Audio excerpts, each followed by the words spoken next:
जनता जनार्दन को मेरा नमस्कार। मैं हूं आपके साथ चंदन भारद्वाज और आप देख रहे हैं एफएम न्यूज। देश के 5 राज्यों में होने वाले विधानसभा चुनाव की तारीखों का ऐलान हो चुका है। 5 राज्यों में होने वाले विधानसभा चुनाव कुल 7 चरणों में होंगे, जिसमें यूपी में 7 चरण में, पंजाब, उत्तराखंड, गोवा में एक चरण में और मणिपुर में 2 चरण में चुनाव होंगे। पहले चरण के शुरू होने के ठीक 1 महीने बाद 10 मार्च को 5 राज्यों के विधानसभा चुनाव के परिणाम एक साथ आगे आएंगे।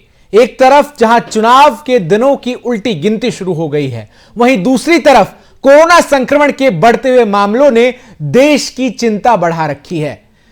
आइए आपको सबसे पहले बताते हैं कि चुनावी राज्यों में इस वक्त कोरोना की क्या स्थिति है। ग्राफिक्स के जरिए आपको समझाते हैं कि चुनावी राज्यों में कोरोना की क्या स्थिति है। पंजाब, पिछले 24 घंटे में दर्ज मामले 3883, ठीक हुए मरीजों की संख्या 144, एक्टिव मामलों की संख्या 16343, तो वहीं 10 लोगों की मौत हुई है। उत्तर प्रदेश में 7680 मामले पिछले 24 घंटे में दर्ज किए गए हैं, 253 मरीज ठीक हुए हैं। एक्टिव मामलों की संख्या की बात करें तो पंजाब में वो भी, उत्तर प्रदेश में भी लगातार बरकरार है। तो वहीं मणिपुर में 1 व्यक्ति की मौत हुई है। एक्टिव मामलों की संख्या 496 है, 59 है, माफ कीजिएगा। इसके साथ ही साथ अगर उत्तराखंड की बात करें तो यहां 548 मरीज ठीक हुए हैं, 1413 मामले दर्ज किए गए पिछले 24 घंटे में और 1 व्यक्ति की मौत हुई है। जबकि गोवा में भी जहां चुनाव होने हैं वहां 1922 मामले दर्ज किए गए हैं, 261 मरीज ठीक हुए हैं, 9209 एक्टिव केसेस की संख्या है और 1 व्यक्ति की मौत हुई है।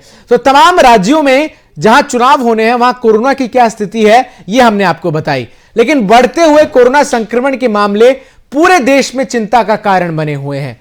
सबसे ज्यादा इस बात की चिंता राजनीतिक दलों को हो रही है। चुनाव आयोग की तरफ से 15 जनवरी तक लगाई गई पाबंदियों के कारण राजनीतिक दल प्रचार प्रसार नहीं कर पा रहे।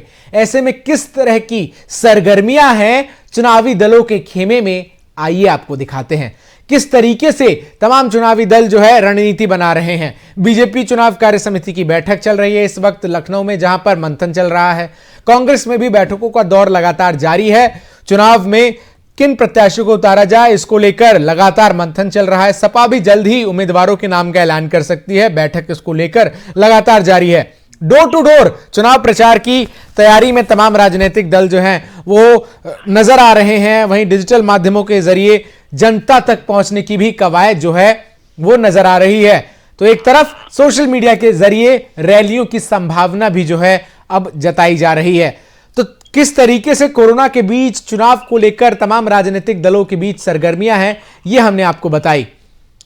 चुनाव की तैयारियां तो एक तरफ है, लेकिन कोरोना संक्रमण के चुनावी राज्यों में बढ़ते आंकड़े चिंता का सबब बने हुए हैं। वहीं दूसरी तरफ राजनीतिक दलों की छटपटी जग जाहिर है। ऐसे में आज हम जानने की कोशिश करेंगे कि आखिर राजनीतिक दलों का क्या प्लान है और इन बढ़ते हुए कोरोना के आंकड़ों के बीच जनता तक अपनी बात पहुंचाने के लिए उन्होंने क्या कुछ सोचा है, और साथ ही पूछेंगे कि जान ज्यादा जरूरी है यह चुनाव। इन्हीं तमाम सवालों के जवाब देने के लिए आज मेरे साथ जुड़ रहे हैं तमाम लोग। इन तमाम लोगों से हम सवाल का जवाब लेने की कोशिश करेंगे। सबसे पहले मैं स्वागत करना चाहूंगा कंचन द्विवेदी जी का, जो कि प्रवक्ता हैं भारतीय जनता पार्टी की। साथ ही साथ अभिमन्यु त्यागी भी मेरे साथ जुड़े हैं, जो कि प्रवक्ता हैं कांग्रेस के, और शुभेंद्र विक्रम सिंह समाजवादी पार्टी के प्रवक्ता भी मेरे साथ जुड़े हुए हैं। पहला सवाल, चूंकि सत्ता में बीजेपी है, इसलिए कंचन द्विवेदी जी आपसे, इस वक्त लखनऊ में मंथन चल रहा है, क्या कुछ है मंथन के पीछे की खबरें, क्या कुछ है मंथन के पीछे की बातें जो मीडिया में आज जब बैठक खत्म होगी उसके बाद निकलकर सामने आएगी?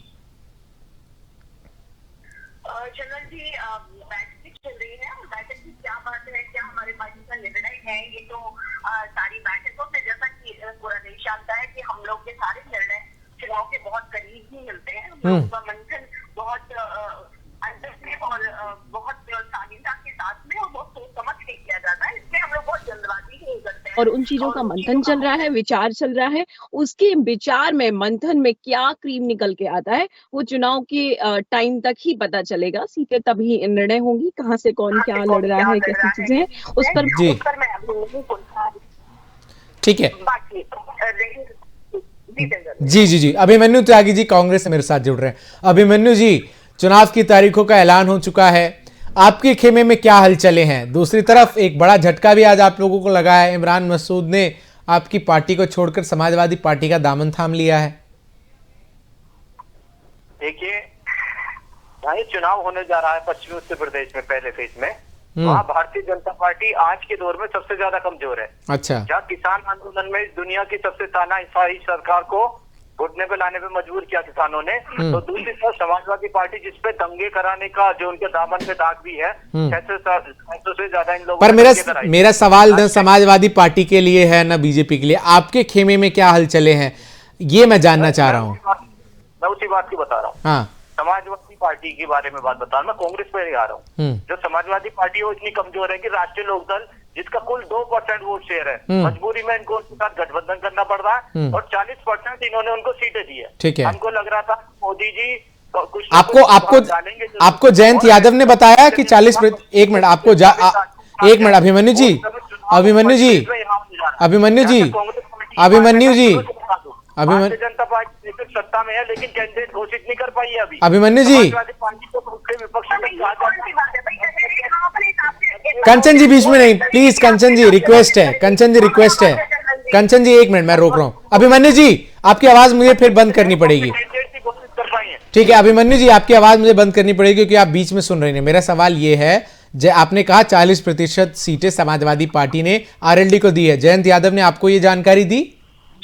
नहीं, लगभग, मैंने कहा लगभग। अच्छा, ठीक है, ठीक है, लेकिन आपने बीजेपी का हाल बता दिया, सपा का हाल बता दिया, कांग्रेस का आपने एक शब्द नहीं बोला। भी बता दिया नहीं, बसपा सुप्रीमो भी पश्चिमी यूपी से हाँ, अभी कैसे डिक्लेयर नहीं कर पाई। हाँ, लेकिन कांग्रेस का एक, कांग्रेस पर भी तो कुछ बोल दीजिए ना। परफॉर्मेंस को लेकर सरकार बनाने की तरफ को जा रही है। हाँ, लेकिन जो ये प्रश्न जो साथ में भाजपा के लिए भी है हाँ, कि वो उसकी तो सत्ता है, वो कैंडिडेट नहीं घोषित कर पाई। अभिमन्यु जी, दिक्कत क्या है पता है? अभिमन्यु जी, अभिमन्यु जी, दिक्कत क्या है पता है? अभिमन्यु जी, राष्ट्रीय लोकदल को कौन सी सीटें मिल रही है, राष्ट्रीय लोकदल नहीं बता पाएगी उसे समाजवादी पार्टी से कौन सी सीटें। एक मिनट, अब एक मिनट कंचन जी, एक मिनट, कंचन जी एक मिनट रुक जाइए। कंचन जी, मैं सवाल पूछ रहा हूँ, एक मिनट। अभिमन्यु जी, अभिमन्यु जी, कंचन जी, कंचन जी, कंचन जी ऐसे मत कीजिए please, Kanchan ji please, Kanchan ji please. Abhimanyu ji एक मिनट शांत हो जाइए, आवाज नहीं आ रही अभिमन्यु जी, आपकी आवाज नहीं आ रही, आपकी आवाज हमें कम करनी पड़ेगी। एक तो अभिमन्यु जी देखिए, आप किसी दूसरे टेलीविजन चैनल पर कैसे चर्चा करते होंगे मुझे ये नहीं पता, लेकिन मेरे यहां मैं सबको बराबर का समय देता हूं अपनी बात रखने का। प्लीज जितना सवाल पूछा जा रहा है उतना जवाब दीजिए, और प्लीज बीच में जब आपसे कहा जा रहा है रुकने के लिए तो रुकिए ना, सवाल तो सुन लीजिए। एक अगर मोनोलॉग करना है तो वो तो आप करते रहिए कहीं और जाके, लेकिन मेरा सवाल ये है अभिमन्यु जी, आपने बसपा का हाल बताया, सपा का हाल बताया, आपने बीजेपी का हाल बताया, लेकिन कांग्रेस के बारे में आपने एक शब्द नहीं कहा। अभिमन्यु जी, आपके पार्टी से एक जो नेता जिन्हें प्रियंका गांधी का खासम खास कहा जाता था, वो चुनाव से ठीक वक्त पहले दूसरे राजनीतिक दल में शामिल हो रहा है, और आप इस पर बात करने की वजह आरएलडी ने कितनी सीटें ली और ये कितनी सीटें जी। बोलिए। हकीकत की बात यह है कि अभी तक मठाधीश बैठ जाते थे टिकट बंटवारे के दौरान कांग्रेस में। आपकी बात, गांधी परिवार के एक सदस्य प्रियंका गांधी यहाँ उत्तर प्रदेश में बैठी हुई है, हाँ। उत्तर प्रदेश की प्रभारी भी और लगातार घूम रही है। नहीं, ये मठाधीश क्या कांग्रेस में बैठ जाते थे क्या? मठाधीश के कांग्रेस में?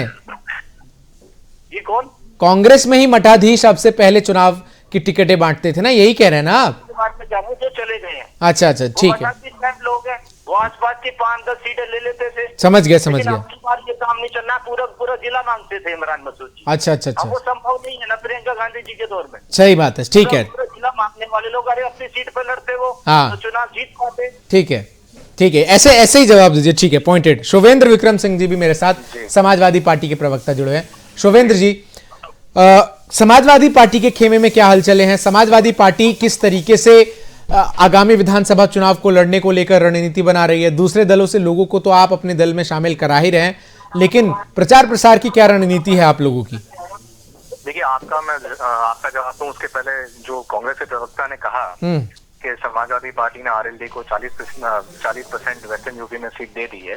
सबसे पहले मैं 6 साल से प्रवक्ता हूं, मुझे नहीं मालूम अभी तक कि सपा और आरएलडी के बीच में। हाँ, इसीलिए तो मैंने उनसे पूछा कि जयंत यादव ने बताया क्या उन्हें। हाँ, और कितनी सीट जाने वाली हमको नहीं मालूम। वो वो आने वाले समय में हमको मालूम चलेगा। तो ये क्या मीटिंग में बैठे हुए थे जो इनको मालूम है कि हम लोग कितनी सीट दे रहे हैं, ठीक है। और दूसरी चीज आपकी खुद की, देखिए सर, आप बोल रहे थे तो मैं बीच में नहीं बोल रहा था। अभिमन्यु जी बीच में मत बोलिए प्लीज। हाँ बोलिए शोभेंद्र जी। आपकी पार्टी की 10 सीट की हैसियत नहीं है पूरे 403 सीटों में, और आप हमारी बात कर रहे हैं। हम तो चुनाव जीतने के बिल्कुल पोजीशन पे खड़े हैं। ठीक है, ये जवाब दे दिया आपने अभिमन्यु के सवाल का। दूसरी चीज आपने कोविड के बारे में बात करा, तो बिल्कुल देखिए कोविड का मामला बड़ा गंभीर है, और आज भी लगभग 2 लाख केसेज आज आए हैं। तो इलेक्शन कमीशन ने जो भी गाइडलाइन जारी करी है जिससे कोविड का और स्प्रेड ना हो, इलेक्शन की वजह से और दिक्कतें ना हो, तो वो गाइडलाइंस तो हम लोग पूरी तरीके से उसको फॉलो करेंगे, चाहे वो वर्चुअल रैली हो, चाहे सोशल मीडिया, जो भी हो। और अगर मान लीजिए फिजिकल रैली 15 जनवरी के बाद अगर अलाउ भी होती है, तो जो गाइडलाइंस होगी, मास्क, सैनिटाइजर वगैरह जो भी होगा, हम लोग उसका पूरा पालन करेंगे। ठीक है। कंचन द्विवेदी जी, भारतीय जनता पार्टी कितनी तैयार है कोरोना के बीच चुनाव को लेकर, कोरोना के बीच चुनाव प्रचार को लेकर? क्या रणनीति है आप लोगों की जनता के बीच पहुंचने के लिए? जी चंद्र जी, हम लोगों ने बहुत प्रयास किया था कि हम लोग पूरे उत्तर प्रदेश को और जो भी हमारे भारत में वैक्सीनेशन हुआ है उसके हिसाब से सभी को मिल जाए, लेकिन दुर्भाग्य हमारा कि सारी तरीके से नहीं मिल पा रहा। मैं यूपी की बात करूँ तो 70 से 80% लोगों को दूसरी डोज नहीं मिली है, और इसके बाद उन्होंने ली नहीं है। इसके बाद में 89% लोगों ने दोनों डोज ली है। तो सेफ्टी के लिए देखना चाहिए कि उन लोगों को अपना ख्याल रखना है, और हमारा जो कर्तव्य है, हमारा जो फर्ज है, वो बस इतना ही है कि आप चुनाव में रहे, आप चीजों को समझे, बताएं, लेकिन उससे पहले हम चाहेंगे हमारी पार्टी की तरफ से, मेरा निवेदन है कि पूरी जनता के लिए कि आप सब पहले अपनी जान की सुरक्षा करें। चुनाव होते रहेंगे, अगर आप लोग जिंदा रहेंगे तो ये सब होता रहेगा, ये सब मंच है, मेला है, चलता रहेगा। इसलिए मैं सबकी सुरक्षा की पहले चिंता करूंगी। हमारी पार्टी किसी जनता की पहले सुरक्षा की चिंता करती है, इसलिए हम चाहेंगे कि वो तो अपनी चिंता करें। दूसरी बात, हम लोग यही प्रयास करेंगे कि अगर हम किसी प्रकार से कोई मीटिंग कर रहे हैं अपनी चीजों में भी, तो उन चीजों का भी ख्याल रखें, क्योंकि प्रोटोकॉल है, कोरोना का प्रोटोकॉल है, जो हमें निर्देश मिले हैं चुनाव आयोग की तरफ से या फिर प्रशासन की तरफ से, जो हम लोगों का निर्णय हुआ है, हम उन नियमों का पालन करें और उस हिसाब से ही चले। मैं अभी पिछली पार्टियों के लिए भी कहूंगी, और जो हमारी जनता है उनसे भी अपील करूंगी, इन सब चीजों को देखते हुए चुनाव में उतरे। चुनाव भी होना है और जिंदा भी रहना है। ठीक है, अभिमन्यु त्यागी जी, यही सवाल आपसे है जो दोनों से पूछा है, जवाब भी आप अपनी पार्टी के संदर्भ में दे तो ज्यादा अच्छा रहेगा। भारतीय जनता पार्टी ने तो बताया है कि उन्हें चिंता है आम लोगों की जान की, इसीलिए जिस तरीके से गाइडलाइंस आएंगी उसी तरीके से प्रचार प्रसार करेंगे। आप लोगों का हमेशा से ये आरोप रहा है कि सोशल मीडिया और इन तमाम चीज़ों पर भाजपा का ज़्यादा पकड़ है, ऐसे में आप लोगों के लिए लेवल प्लेइंग फील्ड नहीं है, आपके कई नेता ये कह चुके हैं। किस तरीके से आप लोगों की तैयारियां हैं कोरोना के बीच चुनाव को एक तरीके से लड़ने के लिए और जनता तक पहुंचने के लिए? बहुत अच्छा सवाल है जी। पहली बात तो यह है कि मैं मैडम की बात अपनी बातें मिलाने जा रहा हूँ कि कांग्रेस पार्टी जो भी रूल बन वालों की तरफ से जो भी गाइडलाइन है कोरोना को लेकर उसका पालन करें। वो सबसे है ना निवेदन भी है कि इसकी गाइडलाइन का पालन किया जाए। ठीक है, मैं बात करता हूँ चुनाव में जो वर्चुअल जो इस समय कैंपेन की बात चल रही है, हम लोग ट्रेनिंग जुड़े हुए हैं, मास्टर ट्रेनर भी कांग्रेस पार्टी का। हम लोगों ने बूथ लेवल की ट्रेनिंग की, मतलब उसमें एक प्रोजेक्टर हो जाता है, स्क्रीन हो जाती है, इंटरनेट का कनेक्शन चाहिए, वेबकैम चाहिए, तो बहुत मुश्किल नहीं है। अगर हम करना चाहें तो कर सकते हैं। कांग्रेस पार्टी की पूर्ण तौर पर तैयारी है। मुश्किल बेशक मुश्किल है, सरकार के साथ संसाधनों की दिक्कत नहीं है, आज भाजपा के पास संसाधनों की कमी भी नहीं है, लेकिन बावजूद इसकी कांग्रेस पार्टी ने बिल्कुल मजबूती के साथ तैयारी की हुई है। वो वर्चुअल भी हो, चाहे सोशल मीडिया पर हो, चाहे जिस भी तरह से हो, कांग्रेस पार्टी बराबरी का मुकाबला वहां पर लड़ने जा रही है। ठीक है, शोभेंद्र विक्रम सिंह जी, मेरा आपसे सवाल ये है, जब यहाँ पर चुनाव आयोग ने तारीखों का ऐलान किया और 15 तारीख तक तमाम रैलीज पर पाबंदी लगाई, डिजिटल माध्यम से प्रचार करने को लेकर जोर दिया, तो सबसे पहले इन चीज़ों का विरोध करने वालों में से अखिलेश यादव भी शुमार थे। उन्होंने कहा कि सोशल मीडिया पर भाजपा की प्रेजेंस ऑलरेडी इतनी ज़्यादा है कि अन्य राजनीतिक दलों को एक लेवल प्लेइंग फील्ड नहीं मिलेगा। क्या ये एक तरीके से आप लोगों अब इस पूरे बयान को लेकर थोड़ा सा इसमें बदलाव करेंगे, क्योंकि डिजिटल माध्यम से प्रचार को लेकर सभी राजनीतिक दल जो हैं एकजुट हो रहे हैं, लेकिन आप लोगों की तरफ से बार बार इसको लेकर ही क्यों शिकायतें की जा रही हैं? नहीं, देखिए, थोड़ा सा आपका जो बात है उसको मैं थोड़ा क्लियर करूं।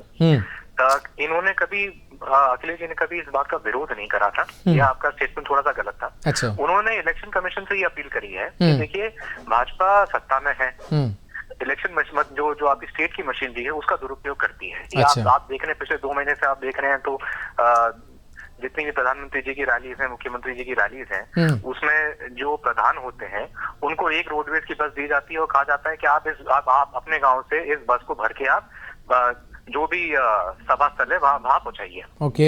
एसडीएम की, तहसीलदार की, बीडीसी की, बीडीओ की, सबकी जिम्मेदारी है, सब यही सब करते रहते हैं। ठीक है।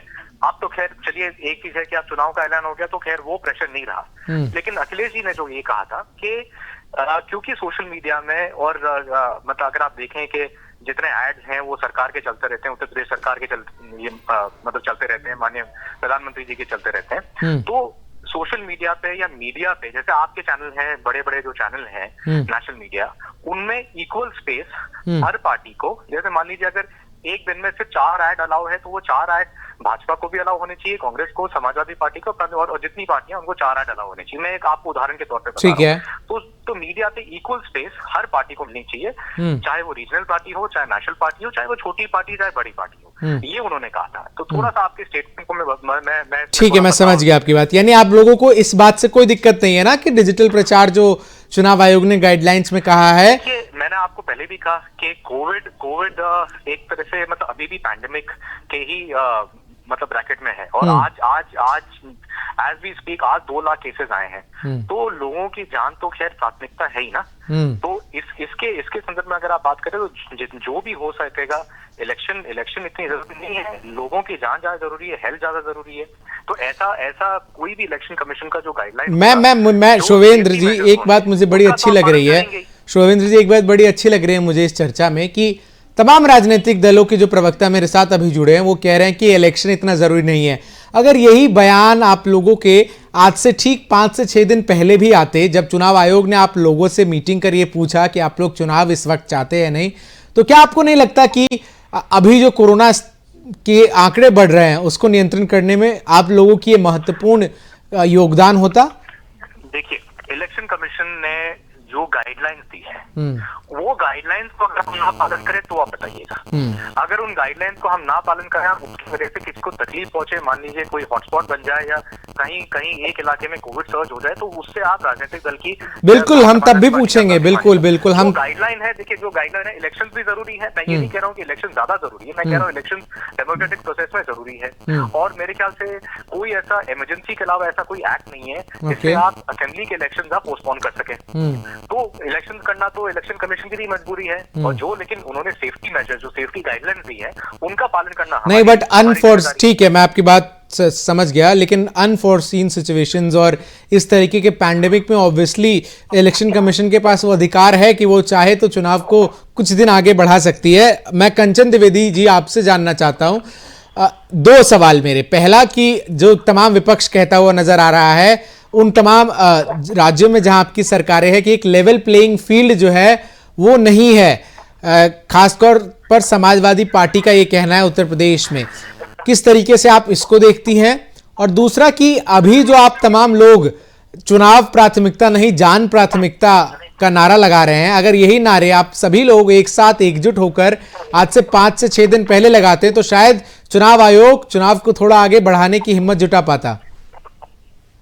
अरे चंदन जी, कैसी बात कर रहे हैं हम लोग? तो अगर एक दिन इस बारे में विचार करने लगे कि ओमिक्रॉन आने वाला है, तो फिर क्या हम लोगों का सलाह बन सकती है, हम लोग विपक्ष के साथ मिलकर के क्या इन चीजों को? तो ये लोग घबरा गए थे, जैसा कि अभी एसपी की बात हो रही है, तो वो घबरा गए थे। कहीं ऐसा तो नहीं कि हमारा इसमें कोई फायदा हो जाए। और इसके बाद चुनाव सभी के सहमति से जब बन गया, चुनाव आयोग के द्वारा घोषित हो गया, तो फिर आपका बड़ा गलत स्टेटमेंट है। नहीं, मुझे सुनिए आप, ये बड़ा गलत स्टेटमेंट है आपका।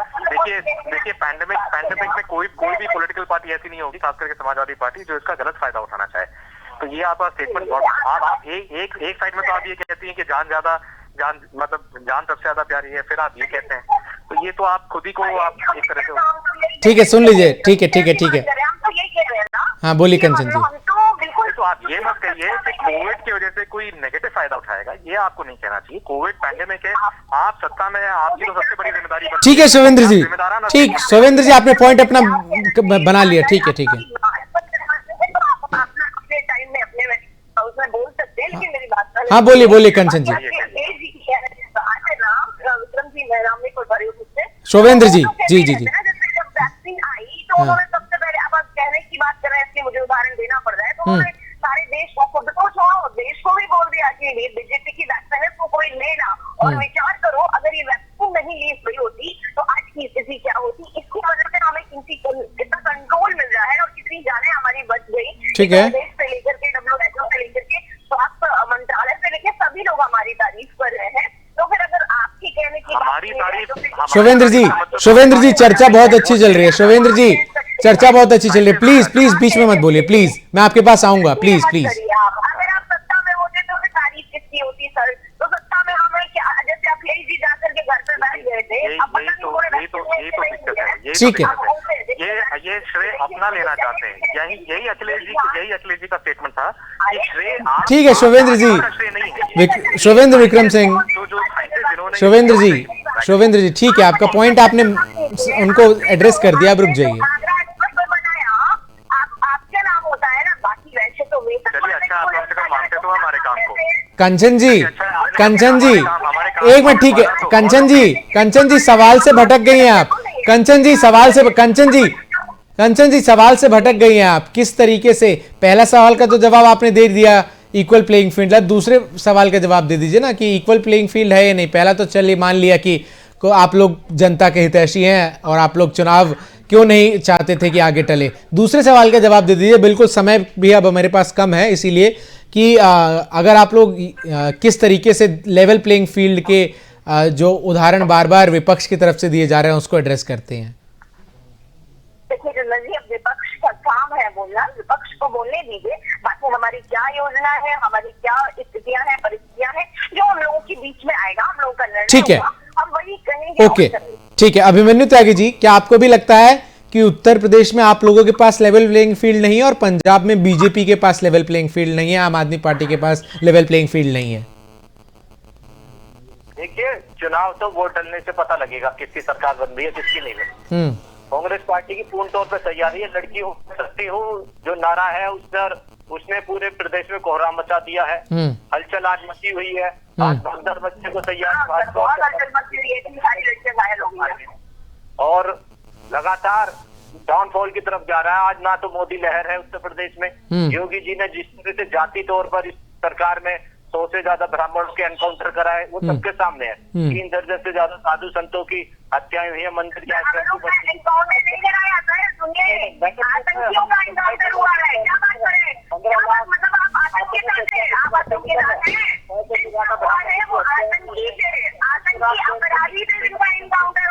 है कि क्या बात है कि आप लोगों की पार्टी वही आतंकी वाली है, क्या बात कर रहे हैं आप? मिलती थी, परशुराम जयंती की छुट्टी बंद कर दी सरकार ने। मैडम कोई जवाब हो तो आप बताइए। देश की इज्जत का सवाल है, जरा बताइए उनको कि वो क्या बोल रहे हैं। जाति देख के एनकाउंटर हुए हैं, जाति देखकर थानों में ट्रांसफर पोस्टिंग हुई। अभिमन्यु जी ठीक है, मैं आपकी बात समझ गया, आप एक अच्छे प्रवक्ता हैं, इसलिए कुछ भी सवाल पूछो तो आप विपक्ष पर ही हमला बोलते हैं, सरकार पर ही हमला बोलते हैं। सवाल का जवाब दीजिए ना कि लेवल प्लेइंग फील्ड क्या आपको भी लगता है पंजाब में बीजेपी और आम आदमी पार्टी को नहीं है और यूपी में आपको और सपा को नहीं है? नहीं, ऐसा कुछ नहीं है। देखिए, हम तो कानून को मानने वाले हैं और प्रशासन को मानने वाले लोग हैं। ठीक है, कांग्रेस पार्टी हमेशा से देखिए मध्य मार्ग की पार्टी है और हमेशा जनता के साथ, जनता के बीच में खड़ी रहती है। तो जनता से जुड़े जो मुद्दे हैं वो उसको उठाएगी, जनता के साथ रहेगी। बेशक जनता नकार दे, क्योंकि लोकतंत्र में जनता नकार भी देती है और प्यार भी बहुत किया कांग्रेस पार्टी को। ठीक है, सबसे ज्यादा राज इसलिए सबसे ज्यादा राज कांग्रेस पार्टी। ठीक है कंचन जी बोलिए कंचन जी। चंदन जी, क्योंकि इनका बेशक बहुत ज्यादा राज रहा है, 70 साल 80 साल 60 साल कह दूं, इनका राज रहा है। और उसमें अभी एनकाउंटर की बात कर रहे थे, तो इनको सिखों का किस प्रकार से इन लोगों ने शोषण किया है पंजाब में, वो उनको जरूर याद आ जाना चाहिए। बेशक लोगों के हाथ में मारा हुआ है। बाकी मैं इस चीज को बोल रहा हूँ, आतंकियों को ब्राह्मण कह दिया, ब्राह्मण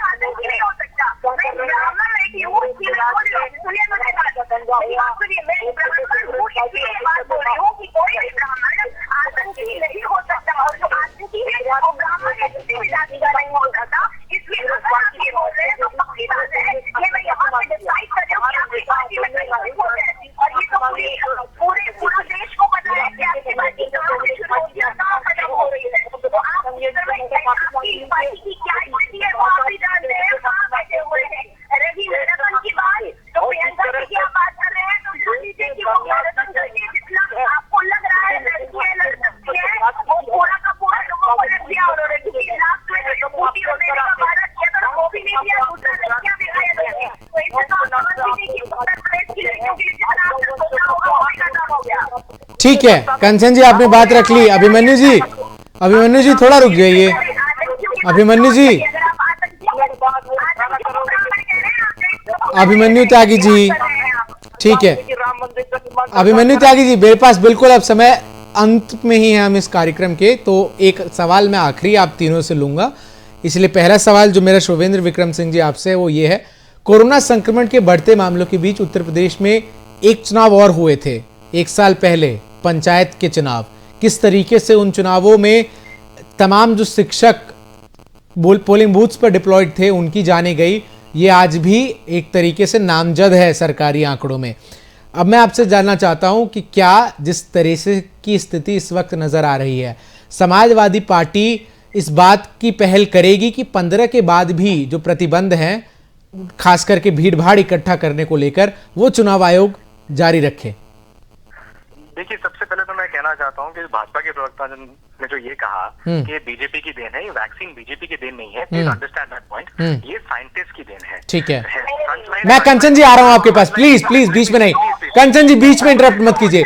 कंचन जी 1 मिनट, कंचन जी बीच में इंटरप्ट प्लीज, नो नहीं आपकी आवाज नहीं आ रही, कंचन जी आपकी आवाज नहीं आ रही, बीच में मत बोलिए प्लीज। अभिमन्यु जी, तो ये साइंटिस्ट की देन है, वैज्ञानिकों की देन है, जो फ्रंटलाइन वर्कर्स जो हैं, आपके हेल्थ केयर वर्कर्स जो इस वैक्सीन को लगा रहे हैं, डोज लगा रहे हैं। ठीक है, ये पॉइंट समझ गया, ठीक है। भाजपा का इतना ही कंट्रीब्यूशन है कि आपने हाँ, सवाल का जवाब दे दीजिए, थोड़ा सवाल का जवाब जी।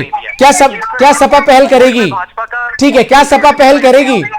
ठीक है, Kanchan ji please, Kanchan ji last party बिल्कुल पहल करेगी, और जो इलेक्शन कमीशन का निर्णय है, ठीक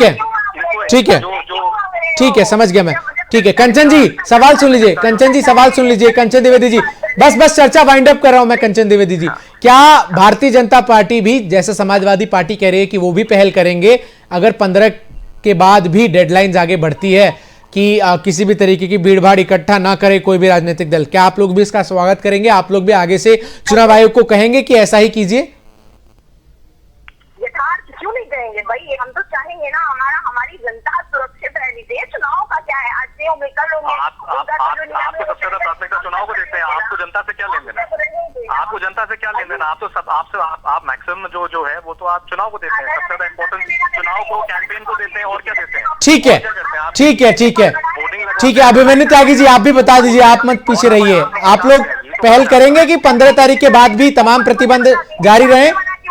ये लोग और एडवर्टाइज करेंगे। बोलिए अभिमन्यु जी, बोलिए।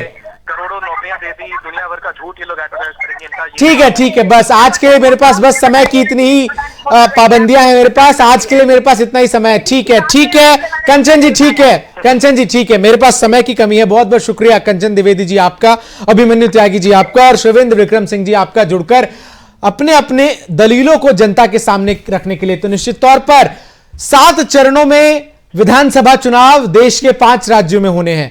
उन 5 राज्यों में कोरोना संक्रमण के आंकड़े बढ़ते हुए नजर आ रहे हैं। अच्छी बात यह है कि मौत का जो आंकड़ा है वो काबू में है, लेकिन जिस तरीके से लगातार संक्रमित व्यक्तियों की संख्या बढ़ रही है, इससे चिंता जो है लगातार बढ़ती हुई नजर आ रही है आम लोगों की।